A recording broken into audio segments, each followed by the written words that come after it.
Hello, everyone. Welcome to the second episode of SMY Podcasts. I'm Yash, And I'm Manu.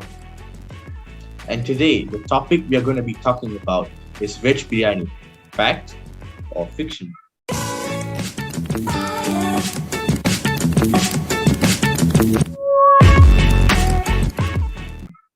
Without further ado, let's jump straight to the topic.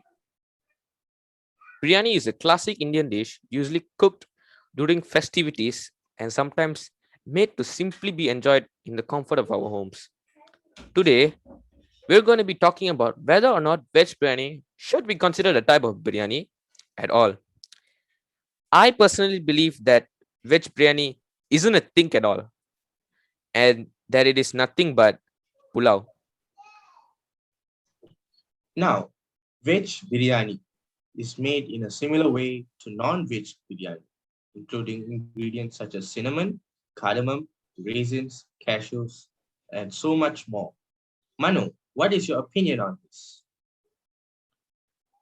I'm personally against veg biryani being considered as biryani just like many others. However, some people support veg biryani being categorized as biryani. You see, today we are here to give you our verdict. As always, you're all entitled to your own opinion, and this is just our opinion, and we do not mean to offend anyone. The basis of the argument of people who do not support veg biryani being considered as a type of biryani is the fact that they believe that biryani without meat is nothing but pulao or pilaf. However, some people have pointed out the differences between these two Indian classic dishes, including things like spices used, steps of preparation, and even the presence of meat.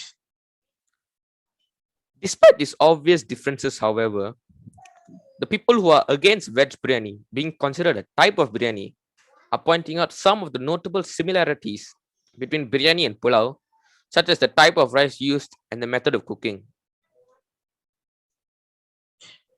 But now comes the crucial factor we need to talk about.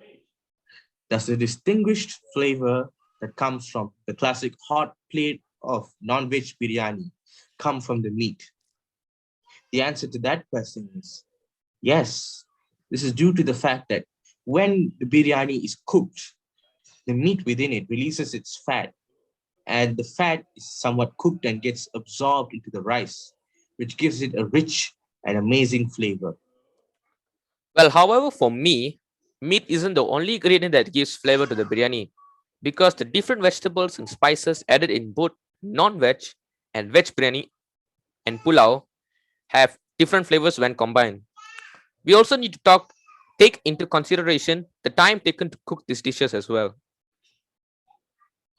While yes, in that sense, veg biryani and pulao are different, we also need to take into consideration that the fact that there is no single ultimate recipe for veg biryani or pulao. Different people have different tastes and preferences, and they develop different recipes.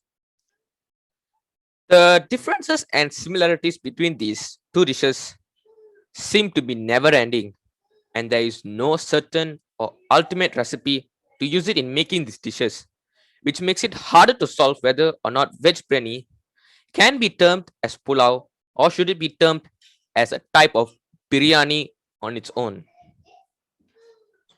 In conclusion, however, I believe that veg biryani and pulao should indeed be termed differently. And I, on the other hand, believe in the opposite. There are several types of veg biryani, such as Kale Shana biryani, Satrangi biryani, Paneer Goli biryani, and Makhni Paneer biryani. All these types of veg biryani have different ingredients as well. In conclusion, veg biryani should be termed as biryani according to me, but not according to Manu. Yes. And that is our uh, conclusion and our verdict based on this conspiracy on veg biryani. So if you really have any questions, leave it down in the comments. And if you didn't forget to subscribe now and leave a like and listen to us on Spotify and Anchor. Anything you want to say, Yash? This is Yash and Manu from SMY Podcasts, signing off. Till the next time. Bye bye.